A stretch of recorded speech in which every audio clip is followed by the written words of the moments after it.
Olá, seja bem-vindo ao nosso podcast Missão Desenvolvimento. Eu sou o Paulo Gala e vou estar com vocês aqui para discutir esse tema do desenvolvimento econômico, mas fazer uma discussão da perspectiva de uma missão, né? A gente quer destacar que o desenvolvimento econômico, não só econômico estrito senso, mas social, tendo em vista questões ambientais, questões de desigualdade, no sentido mais amplo do termo de desenvolvimento, né? Requer muito mais do que uma simples ação do mercado, por assim dizer. Essa é uma perspectiva que a gente vai colocar também no programa. Na verdade, é uma missão mesmo que envolve a sociedade como um todo, né? Então, essa iniciativa desse podcast partiu dos funcionários do BNDES, da AF, da Associação de Funcionários do BNDES, e eu fiquei muito honrado com o convite de poder participar desse programa, fazer a apresentação, no intuito de debater esse tema de desenvolvimento econômico, que é um tema tão fundamental para todos nós no Brasil. Então, a ideia do programa será discutir Brasil, será discutir também América Latina e mundo, né? Não dá para a gente pensar o desenvolvimento econômico brasileiro fora do contexto latino-americano e fora do contexto mundial. Então, essa é uma primeira perspectiva que a gente traz. E a segunda perspectiva da importância da ação do Estado articulando a iniciativa privada, ou seja, pensando o Estado como um facilitador de desenvolvimento econômico, como um mecanismo, como uma força necessária para que essa missão do desenvolvimento seja bem sucedida. Importante lembrar que no mundo todo essa visão tem ganhado força. Se a gente olhar recentemente a eleição agora do Biden, o que os asiáticos têm feito com China, com Coreia, a própria resposta dos europeus. Então, a ideia de que o Estado é um articulador essencial do desenvolvimento econômico, que é uma ideia, obviamente, antiga, já que os economistas conhecem, volta agora com muita força. Então, a perspectiva fundamental do nosso podcast será discutir desenvolvimento econômico dessa perspectiva, né?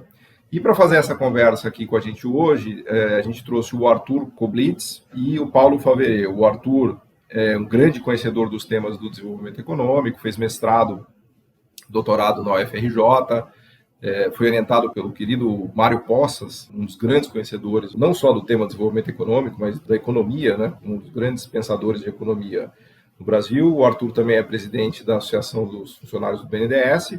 E o Paulo Faveret também tem mestrado pela UFRJ, né? Também um grande conhecedor do tema do desenvolvimento, e ocupou vários cargos no BNDES, no BID, além de ter dado aulas na PUC, no IBMEC, na FGV, na Cândido Mendes, também um super especialista em desenvolvimento econômico, com conhecimento não só teórico, né, de academia, mas também com conhecimento prático da gestão das políticas públicas, né? Então, para a gente começar essa série de podcasts com o Arthur e com o Paulo, realmente uma grande honra e um grande prazer. Então, com isso eu passo a palavra para o Arthur, para ele também dar as boas-vindas para todos. Bom, Paulo, obrigado. Essa iniciativa de promover assim, um programa para discutir desenvolvimento econômico, né, é uma ideia da Associação de Funcionários do BNDES, né, porque a gente sente uma falta desse debate, né, um debate verdadeiro, um debate que pense em questões estratégicas de longo prazo para o país, né? Faz tempo que a gente não vê no debate público o tema de projeto nacional, e tem anos que o Brasil perdeu o rumo do desenvolvimento econômico, né? É uma coisa que a gente pode comparar, a gente vai falar mais sobre isso, se não nesse programa, em outros, né? Esse paralelo de Brasil e China, né? Enquanto nos últimos 40 anos a China despontou como uma economia que não para de crescer, se desenvolver, se tornar uma potência, o Brasil tem dificuldade de reencontrar o seu rumo, depois de 30 anos, naquela arrancada dos anos 50, dos anos 80, de um país, uma economia muito dinâmica. A gente teve alguns momentos, alguns movimentos em direção a uma linha de desenvolvimento, mas isso não se mostrou sustentável. A atuação do BNDES depende desse debate, depende dessa discussão, depende desse caldo cultural, né? Vou falar mais sobre isso depois, na frente. Então, eu queria esclarecer que essa é uma iniciativa dos funcionários do BNDES para promover um debate que é importante para o Brasil.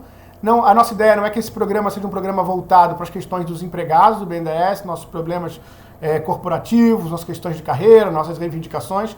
Nenhum programa é para discutir estritamente o BNDES. Esse é um programa para discutir o tema do desenvolvimento. A gente espera que, ao discutir o desenvolvimento, intervenções críticas, intervenções que lembrem a importância do BNDES em vários momentos históricos, ou a atuação atual do BNDES, apareçam no programa.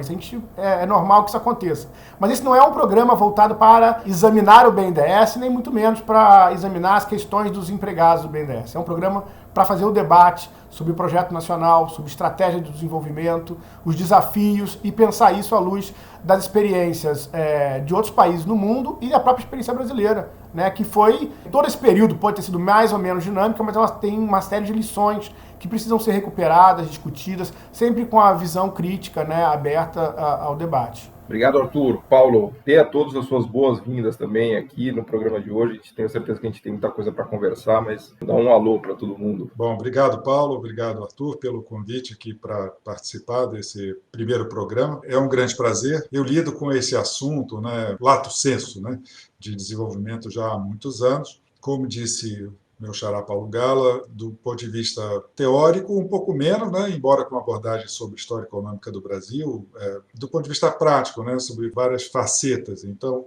ainda que, obviamente, né, por definição, a minha opinião aqui não represente a opinião da empresa ou do sistema BNDES, né, falo em nome pessoal, a partir da minha própria perspectiva, o fato é que essa vivência me ajudou a entender algumas questões sobre aspectos tanto teóricos quanto aspectos práticos, né? E aqui eu já vou até dar um pontapé inicial. O Brasil passou, né, por um período em que a gente tem uma espécie de uma quebra, né, na orientação histórica em termos de políticas econômicas, que talvez seja comparável só a poucos momentos na história do Brasil lá atrás, né? Ainda que, se a gente lembrar, as reformas viessem sendo discutidas, né, desde o final do governo Juscelino, né? Então, não foi o governo militar, nem os liberais que inventaram o termo das reformas. Eles já estavam na mesa. Talvez as reformas tenham sido de um jeito que não era o jeito que alguns grupos favoreciam, mas sempre é assim, no fundo, né? Então, eu me pergunto, né, dado esse padrão que teve vigência lá no fundo, desde os anos 30, né, e que se consolidou após os 50, após a Segunda Guerra Mundial, esse padrão ele sofreu uma mudança importante no final dos anos 80, sabemos, né, com um certo esgotamento financeiro do país, e depois houve um processo de abertura, né, de liberalização, de desregulamentação, de re-regulamentação, porque não só houve desregulamentação, como houve a criação de novos regulamentos, né?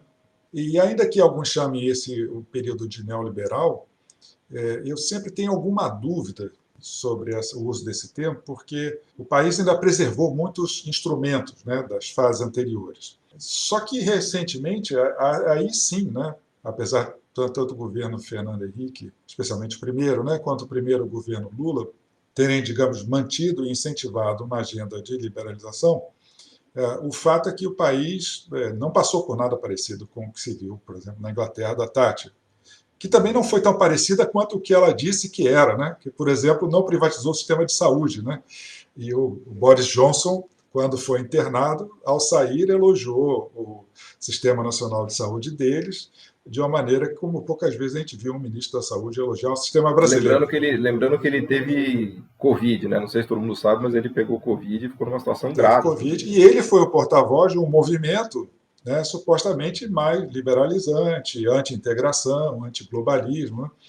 No entanto, um dos pilares, né, do sistema inglês ele estava mantido e foi incentivado pelo primeiro-ministro. E, de fato, agora, né, desde 2016, a gente tem uma persistência num conjunto de políticas que sugere que a estabilidade fiscal é prioritária para o desenvolvimento, que a privatização é decisiva, embora essa não tenha acontecido, né, do jeito que se imaginava, que é necessário ter novas formas de relacionamento com o setor público, por meio de parcerias público-privadas e assim por diante, com uma persistência que a gente não viu anteriormente, né?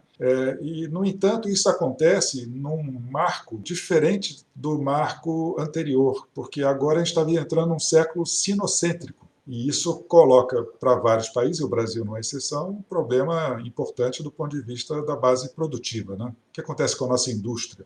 Os alemães estão preocupados com sua indústria e os brasileiros mais ainda, né? Aí a pergunta que fica é: esse conjunto de mudanças que estão em curso, eles são suficientes para enfrentar os desafios colocados pelo desenvolvimento num século sinocêntrico? Até aproveitando esse gancho, Paulo, pensando na inspiração do título do nosso podcast, né, que faz uma alusão a esse último livro da Mariana Mazzucato, né, que é Mission Economy, que obviamente é uma ideia mais ampla, que vem sendo já adotada e debatida em vários países, né? Não só na Europa, mas agora nos Estados Unidos também com o novo programa do Biden. E essa ideia de missão justamente tenta articular, vamos dizer assim, todos os elementos sociais necessários para que o desenvolvimento econômico aconteça. Então foi legal você ter mencionado essa inflexão que a gente viu no Brasil, porque é uma inflexão que vai na contramão da inflexão que a gente vê no mundo, né? Porque se é verdade que agora o Brasil teve uma inflexão no sentido mais liberal, o mundo todo teve uma inflexão mais no sentido de valorizar o papel do Estado, do planejamento econômico. A própria ideia de missão traz uma noção de que o mercado sozinho não é capaz de fazer as coisas, porque a missão tem por trás dela a ideia de um Estado que ajuda a organizar, ajuda a orientar, ajuda a induzir. Não é aquela ideia do Estado onisciente que vai escolher vencedores, nada disso. É um Estado que é articulador. A Mazzucato usa muito a ideia do projeto Apollo, né? Daí que ela tirou a coisa do Mission Economy, né? Que o governo americano quis colocar o homem na Lua e, para isso, ele articulou toda a iniciativa privada americana para produzir tudo que era necessário, desenvolver as tecnologias, fazer os foguetes, as roupas dos astronautas, a comida do astronauta que depois virou a papinha de bebê. Enfim, então essa ideia de missão vem justamente de um objetivo de articular uma sociedade, um setor produtivo num determinado sentido. É óbvio que no Brasil a gente não quer colocar o homem na Lua, a gente tem coisas muito mais prioritárias para serem resolvidas. Por exemplo, a pandemia, que vai ser tema de um outro bloco que a gente já vai discutir na sequência, mas sempre na linha de mostrar que não basta deixar o mecanismo de mercado, acreditar que o mecanismo de mercado vai resolver tudo. Quando a gente olha as questões chave do tipo educação, do tipo saúde, que o Paulo mencionou agora, inclusive com esse exemplo incrível lá do Reino Unido, que foi tido como o bastião, né, ou vamos dizer assim, o grande símbolo, o arquétipo da liberalização, né? Quando a gente olha setores como educação, saúde, desenvolvimento tecnológico, sustentabilidade ambiental, fica clara a necessidade de utilização de mecanismos de Estado também. Estou usando aqui a palavra mecanismos de Estado na falta de uma palavra melhor, mas é só para contrapor a ideia de mecanismos de mercado. Então, quando a gente pensou nesse nome, missão desenvolvimento, uma das coisas que a gente tinha em mente era valorizar todos esses outros elementos ou esses outros mecanismos que não mecanismos de mercado e que, obviamente, o BNDES é um dos pilares disso no Brasil. Então, não dá para pensar sobre planejamento econômico, sobre projeto nacional de desenvolvimento, sem, obviamente, pensar no BNDES. Só para concluir, antes de passar a palavra para o Arthur, falar um pouquinho da China, porque a China, a meu ver, talvez seja o grande responsável por tudo isso, porque foi a China que obrigou o Ocidente a repensar o papel do Estado. O Ocidente não está fazendo isso porque eles tiveram uma crise de consciência, porque o planeta agora está ficando poluído, ou porque a desigualdade está aumentando muito nos Estados Unidos, e é verdade, mas não foi, vamos dizer assim, um raio de luz que deixou os policymakers do Ocidente mais inspirados. Nada disso, não foi por bem, foi por mal, porque a China está desempenhando com tanta excelência e toda a Ásia está caminhando a passos tão largos que isso começou a deixar o Ocidente preocupado. Então, quando os Estados Unidos se deram conta que eles não eram capazes de fazer tecnologia 5G, por exemplo, que a China domina, ou que a produção industrial chinesa hoje é o dobro da americana, ou que o ecossistema de carros elétricos do mundo está na China. Então, quando os ocidentais se deram conta do tamanho do prejuízo, eu brinco que eles foram tirar o pó dos livros lá do New Deal, foram reler o Roosevelt, eles foram tentar entender o que está acontecendo com eles mesmos ocidentais. Então, a China que, vamos dizer assim, vem nessa liderança mundial, diria eu, lá da Ásia, ela está obrigando o Ocidente a repensar completamente a maneira como o Ocidente vinha encarando essa relação Estado e mercado. Eu acho que a Mariana Mazzucato é filha da China, num certo sentido, assim, né? E o que preocupa é que o Brasil está na inflexão contrária, né? Enquanto o mundo todo está fazendo a inflexão para valorizar a articulação em relação Estado-mercado, o Brasil está desmontando tudo isso, né? E eu acho que, obviamente, que isso é uma agonia de nós três aqui, né? Mas eu queria ouvir mais de vocês sobre isso. Isso que o Gala falou agora, eu acho que é extremamente importante, né? E nesse caso, em vários outros, né? Mas nesse caso certamente a gente concorda. E é um pouco o que o Branko Milovic andou falando também, né? Sobre o impacto que a China está causando na maior parte dos pensadores, aliás, sociais e econômicos, né? Porque os liberais, durante muito tempo, ficavam repetindo a ideia de que, olha, isso aí não vai dar certo, vai ter uma crise, qualquer que seja ela, né, normalmente financeira, e isso, eles vão chegar no esgotamento, eles vão atingir um limite, ou vai virar uma democracia, porque todas as previsões há 30 anos estão completamente equivocadas, né? Pode ser que acertem um dia, né, como um relógio quebrado. A pergunta é, no final das contas, será que a retomada do pensamento sobre desenvolvimento, na linha que o Paulo Gala mencionou, hoje talvez seja menos uma questão ideológica e mais uma questão pragmática, né? Porque, dado o mundo tal como ele é, eu tenho que pensar Brasil, né? Tenho que pensar os instrumentos necessários para operar esse mundo, não o outro mundo que eu imaginei, nem o mundo que já foi, né?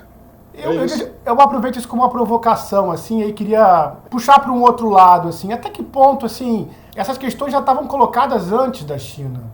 Talvez a China seja inescapável ou jogue a verdade muito na cara, mas eu, por exemplo, quando estudei nos anos 90 na FRJ, os meus professores que discutiam desenvolvimento econômico estavam obcecados com o desenvolvimento econômico japonês e coreano, né? O sucesso coreano, japonês, era muito fortemente produto de ação estatal.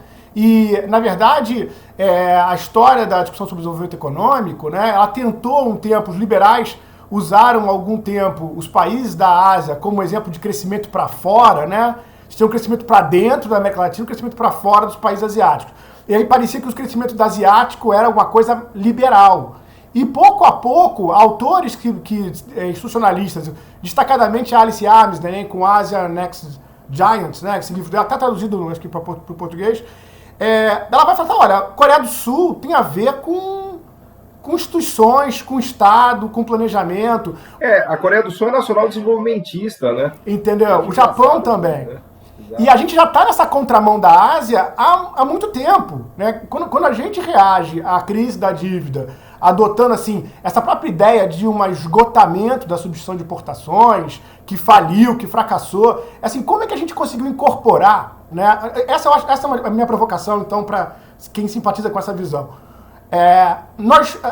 Tem um problema, aumenta o preço do petróleo, como todo mundo sabe, lá nos anos 70, né? E tem os países do terceiro mundo que ficam ricos com o petróleo alto, e os países que dependem, como o Brasil, de importar petróleo. Aí, o mecanismo de transferência desses recursos de dólar do terceiro mundo, ele, ao invés de passar por órgãos como o Banco Mundial, uma coisa do tipo, ele passa por bancos privados. Essa é a primeira decisão que os países do primeiro mundo fazem, né? E quando chega no final, e eles são incentivados, os países são incentivados a pegar esses empréstimos. Quando chega no final dos anos 70, e os Estados Unidos fazem a política dele de taxa de juros, os empréstimos todos eram com taxa de juros flexível, esses países capotam no mundo inteiro. E as pessoas ainda culpam o modelo que eles adotaram, que não que esse modelo não merecesse revisões, etc e tal, mas esse modelo fica com toda a culpa pelo fracasso econômico e não o comportamento da taxa de juros, da forma como esse financiamento foi feito, etc e tal, né? E eu acho que o caso do Brasil, em particular, é escandaloso como a gente jogou fora o bebê junto com a água do banho, né? O Brasil, a ditadura militar brasileira não tem nada a ver com o que a ditadura militar argentina e chilena fizeram com seus países, né? O Chile e a Argentina são os primeiros países a adotarem modelos altamente liberais. No Brasil, a gente faz projeto, faz plano. Esses planos, esses projetos são responsáveis por boa parte da indústria que sobreviveu no Brasil até hoje, né? E o segundo PND, às vezes, talvez o segundo grande momento de atuação do BNDES, depois do plano de metas, é tão fundamental e ele vira uma coisa, ainda é associado com uma coisa da ditadura, uma coisa decadente, uma coisa equivocada. Eu acho que esse é o nosso desafio. A gente acabou com a substituição de importações, esse nome não é nem dito mais, ele não é mais falado. Nos últimos 20 anos, eu não escutei ele sendo dito explicitamente dentro do governo, dentro do BNDES. Eu acho que a gente acabou com uma coisa e não colocou outra no lugar. E sem uma ideia mestra, sem uma orientação geral, nós não temos como sair desse estado de mediocridade de crescimento, né? Então, assim, essa são as minhas provocações, assim. A China, eu não estou querendo negar o papel da China, só quero dizer que essas questões estão colocadas há mais tempo. Eu queria reagir a isso, mas antes deixa o Paulo fazer a interrupção, que na linha das interrupções ele estava em primeiro do que eu. Vai lá, Paulo. É só um comentário, porque como você não pode mais falar em política de substituição de importação, tem uns apelidos, né? O apelido mais antigo era adensamento de cadeia produtiva. E agora é reconfiguração de cadeia de valor em função da pandemia. São nomes diferentes para coisas muito parecidas, né? Deixa eu só pegar um gancho aqui, a gente vai concluir esse primeiro bloco já, porque a gente precisa falar sobre um tema que é candente, fundamental aqui, que é a questão da pandemia. Mas eu queria só pegar o gancho rapidamente do que o Arthur falou da China, para dizer o seguinte, assim, é verdade que nós, economistas, já estamos careca de saber que um projeto de desenvolvimento, ou melhor dizendo, o desenvolvimento econômico per se depende de um projeto nacional de desenvolvimento. Isso aconteceu na Alemanha, aconteceu no Japão, na Inglaterra, até mesmo na Holanda, qualquer país do mundo que você estudar a história, você vai descobrir que nenhum país conseguiu se desenvolver sem um projeto nacional de desenvolvimento, né? A Ásia do Leste simplesmente foi a última quadra histórica onde isso deu certo, porque adotar um projeto nacional de desenvolvimento não significa que você terá sucesso. Obviamente que não é tão simples quanto isso, mas a China é diferente, Arthur, e aqui eu queria fazer uma discordância com você, porque é a primeira vez que o líder mundial está sendo colocado em xeque. Então, a Coreia era um bichinho que todo mundo achava graça, o Japão até um pouquinho maior, o pessoal falou, que legal, os caras estão comprando imóveis nos Estados Unidos, o Palácio Imperial vale mais que Manhattan, os carros da Toyota estão desbancando a Ford, mas era numa linha de achar graça, porque era um país com 100 milhões de habitantes que não ia chegar no tamanho americano. Agora não, a China é de verdade, não é brincadeira, porque é um país que já é maior do que os Estados Unidos. Se você medir o PIB em PPP, tem o dobro da produção industrial, a China consome metade do aço do mundo. Então, os Estados Unidos, só para dar um número, assim, sem querer ser muito chato economista, mas tem 10 milhões de pessoas trabalhando em manufaturas americanas. Na China são 150 milhões. Então, quando os Estados Unidos e o Ocidente se deram conta do tamanho da encrenca, era o que eu brincava, que eles olhavam a China e achavam que era um dragãozinho legal, que as multinacionais iam lá produzir de maneira mais barata e tudo mais. Só que, de repente, o dragão ficou gigantesco. Então, a gente agora tem um milagre asiático que supera os Estados Unidos em termos de tamanho, de proporção e de escala. Então, não é mais uma questão de acadêmicos ou de pessoas intelectuais escrevendo livros para explicar. Não. Agora é o comando mundial que está saindo da mão dos Estados Unidos e da Europa, e eles estão desesperados por isso. Ou seja, eles estão mandando os economistas às favas e vou falar, galera, aqui é para adulto agora, não é para brincar mais não. Fala, Paulo. Eu acho que esse ponto que você mencionou sobre a indústria é absolutamente central, porque há uma novidade histórica relativa ao fato de que agora a China ela absorve absolutamente a indústria dos outros. Não é uma questão relativa. A minha indústria está crescendo um pouco mais ou um pouco menos em relação aos outros. Não, algumas estão diminuindo e a China aumenta pelos outros e por ela. Então, tem uma questão de redução relativa e absoluta do segmento industrial em vários países. E a conversa sobre serviços de alta tecnologia, bom, a gente tem que encerrar, né, mas também isso é um tema fascinante, né? Ah, Nike, veja a Nike. Alguns falam isso, né, alguns economistas mais liberais, veja a Nike, não precisa ter fábrica. Sim, mas a Nike emprega quantas pessoas nos Estados Unidos? Né? E para chegar na Nike significa ter o controle de canais de comercialização, que é algo que requer competências específicas e requer um caminhão de dinheiro. Né? Isso não é acessível para empresas de terceiro mundo. Não facilmente. Vou fazer um último. Posso fazer a última? Vai lá, eu vou caçar a sua palavra. Você me convidou, agora você vai ter que pagar por isso, mas tudo bem, eu vou te conceder mais essa palavra. Vai lá. Meu último comentário é dizer o seguinte: eu não discordo de nada, quer dizer, mas eu quero dizer que a minha intervenção foi justamente falando do ponto de vista dos intelectuais e não do impacto gerado à China.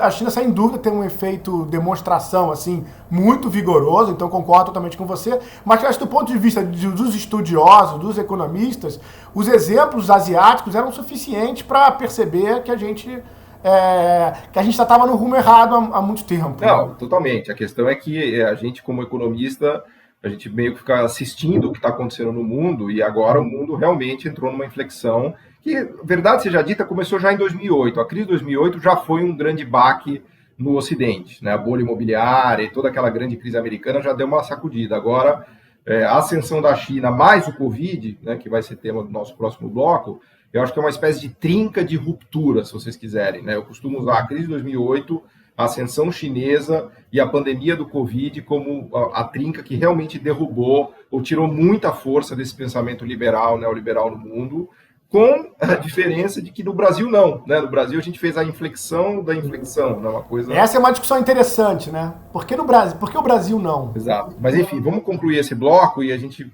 na sequência, fala um pouco da pandemia, obviamente no contexto de tudo que a gente está discutindo aqui.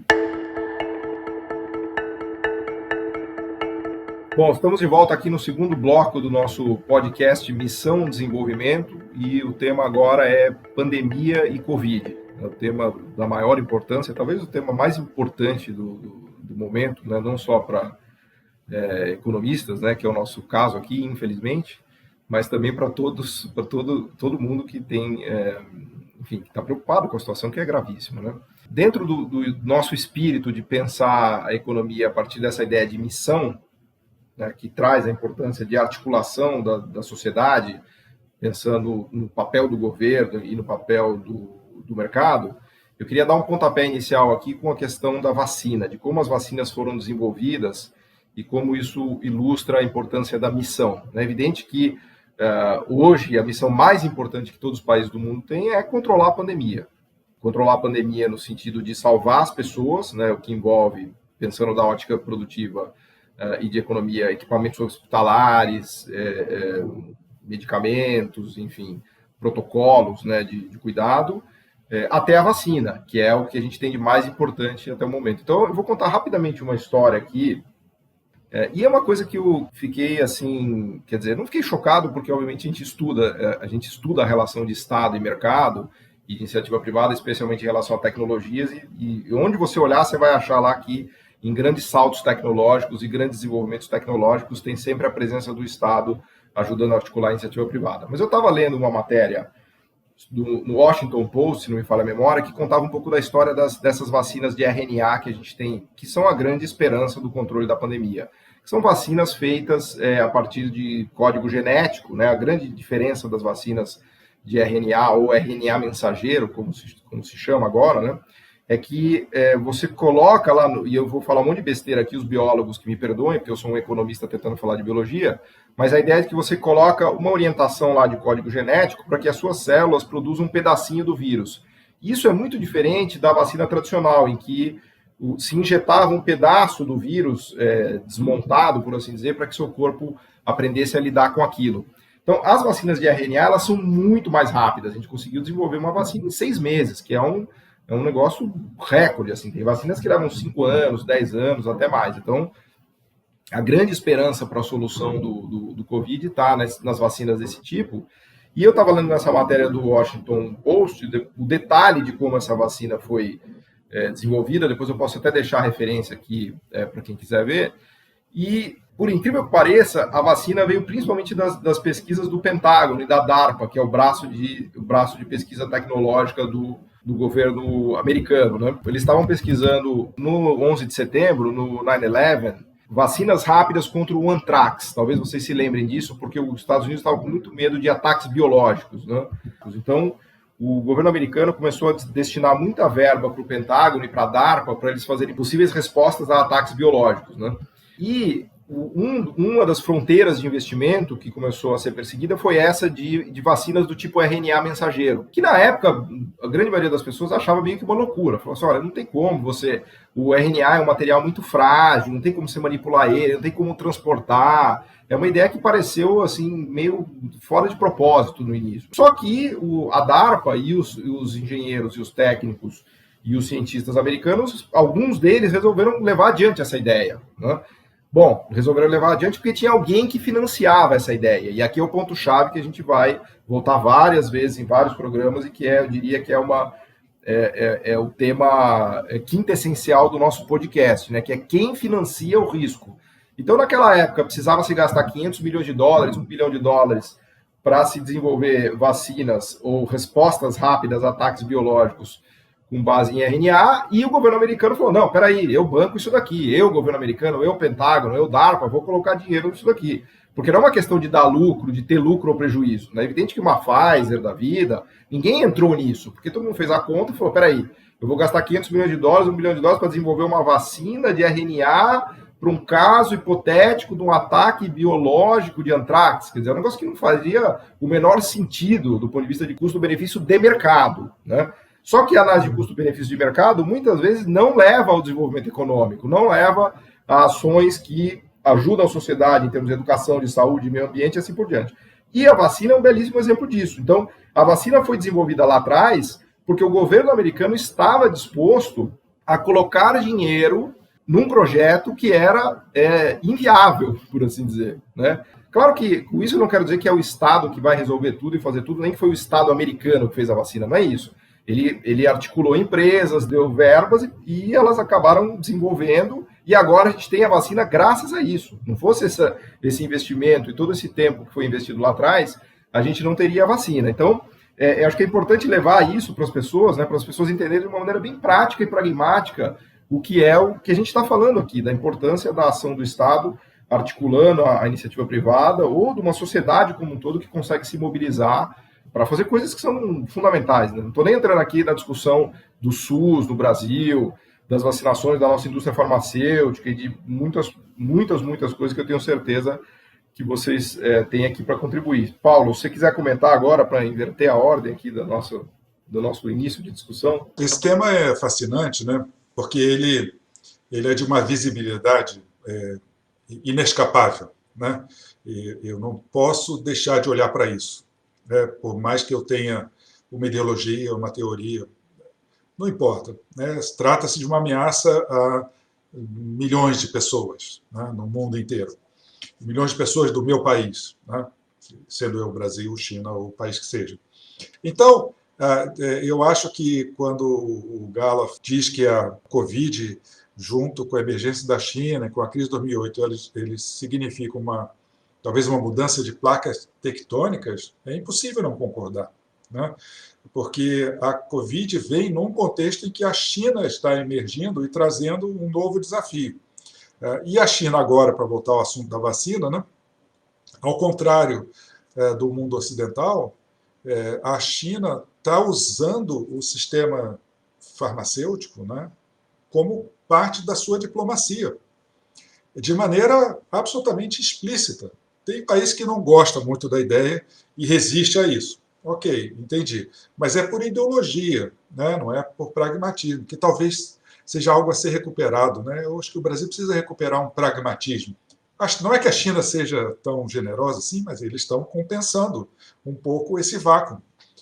E aí ganhando, não só do ponto de vista econômico, mas ganhando do ponto de vista simbólico, né? E esse é um movimento muito sofisticado dos chineses. No fundo, quando a gente fala de políticas públicas para a redução da desigualdade, é só para a gente depois retomar esse assunto mais adiante, a gente tem que falar da economia política. E essa economia política ela é sempre política, porque ela requer uma coalizão. E essa coalizão é montada a partir de conflitos, não a partir de uma ideia de generosidade, porque somos todos iguais. A igualdade é construída politicamente. Normalmente envolveu derrubada de reis, corte de cabeças, né? Invasões, revoluções socialistas no próprio país ou em outros países. E esse tipo de ameaça foi que fez as elites se mexerem, né?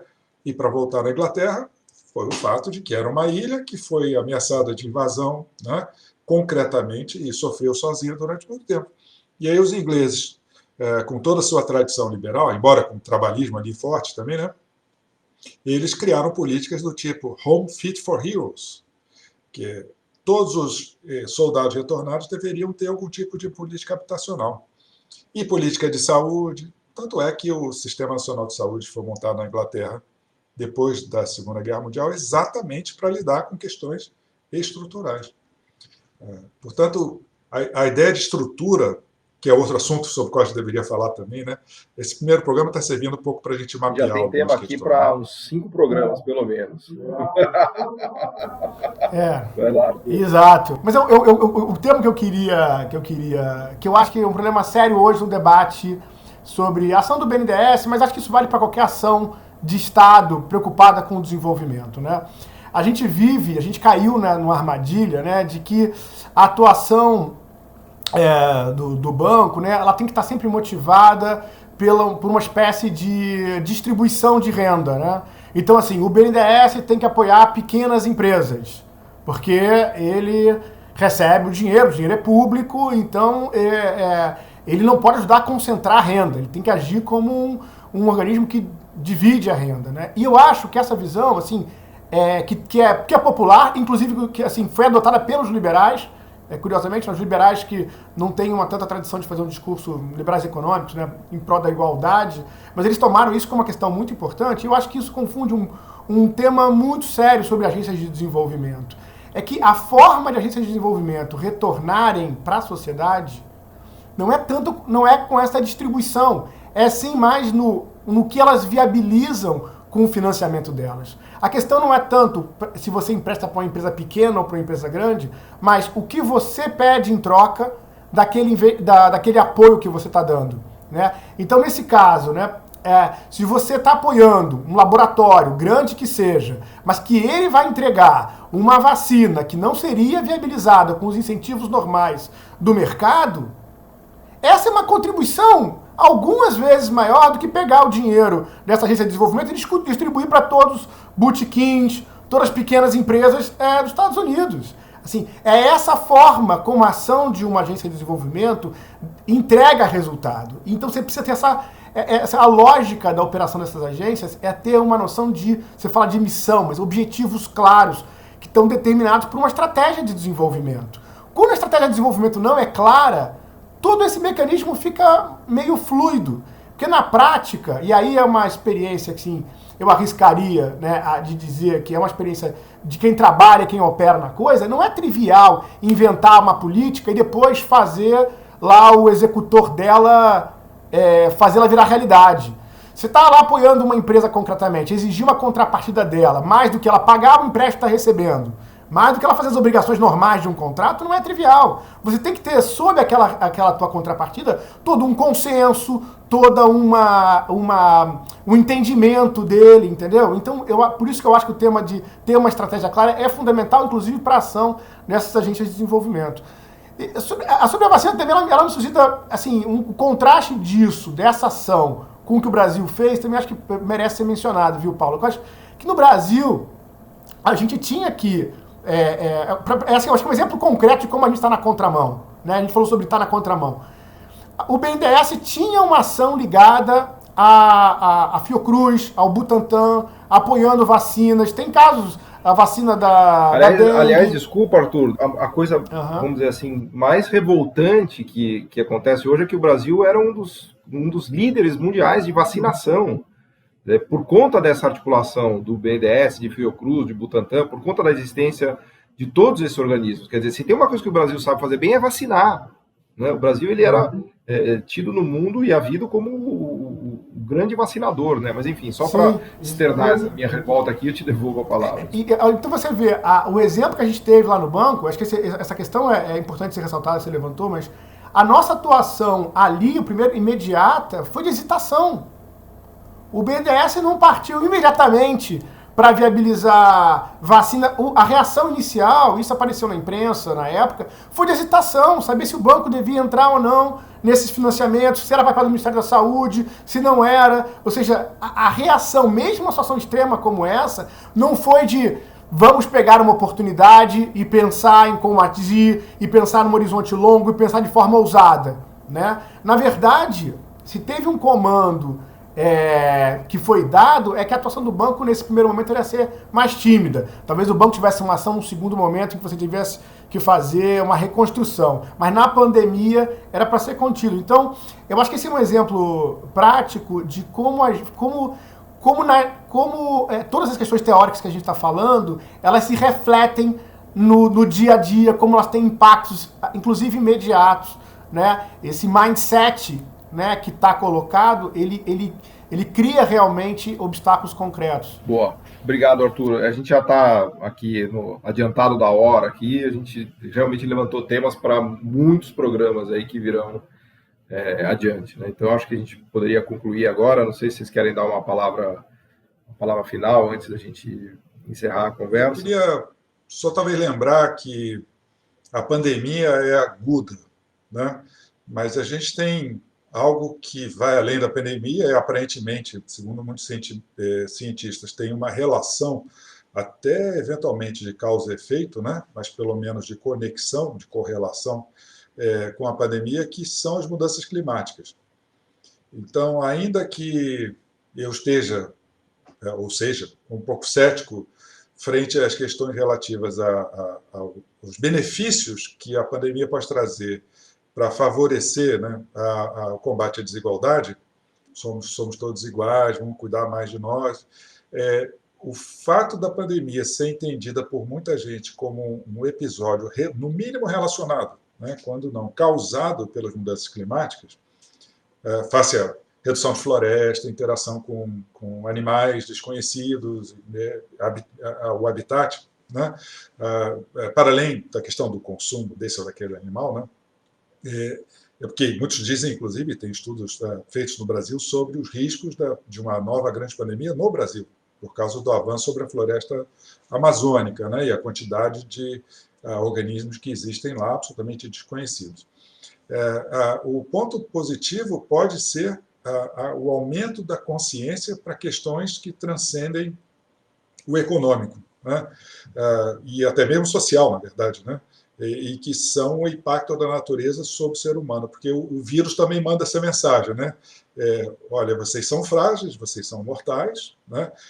E essa consciência é fundamental para entender que as mudanças climáticas vão trazer mortalidade, né? Talvez não para mim, mas para os meus filhos, mas certamente hoje já traz morte para certas parcelas da população mais frágeis, né? Agora, essa semana, acabou de despencar lá uma geleira na Índia, né? E isso tem uma relação, provavelmente, com mudança climática, face à redução da quantidade de neve, embora às vezes em alguns lugares aumente a neve e outros diminua, né? Mas esses episódios tendem a se tornar mais frequentes, segundo o consenso dos cientistas. Arthur, você quer deixar aqui uma palavra de despedida, aproveitando já para dizer que vocês já estão convocados aqui para voltar em programas futuros, no mínimo para vocês responderem um pouco das questões que vocês mesmos levantaram. Eu só queria fazer uma precisão aqui. O banco acabou tendo uma atuação importante na parte de saúde, na pandemia, na parte de saúde, e nós vamos ter um programa para discutir isso na frente, eu espero, né? Essa questão da saúde, dedicada à questão da vacina, e eu acho que é uma área em que houve uma atuação interessante, né? É uma dessas áreas do BNDES que teve uma atuação interessante, foi a área de saúde. Então, o meu comentário é sobre a hesitação na atuação ali na partida da coisa, mas eu queria chamar a atenção de que essa atuação acabou acontecendo, né? E a área de saúde como um todo é uma das coisas que hoje, assim, existe um orgulho no banco sobre o trabalho que foi feito aí nos últimos 20 anos nesse setor. Boa, obrigado, Arthur, obrigado, Paulo. Agradecer a todos que nos ouviram e avisar também que o programa vai ao ar toda semana, nas quartas-feiras, em todas as plataformas de streaming. Se você quiser saber mais sobre o programa, você pode visitar nosso site, que é o www.missãodesenvolvimento.com.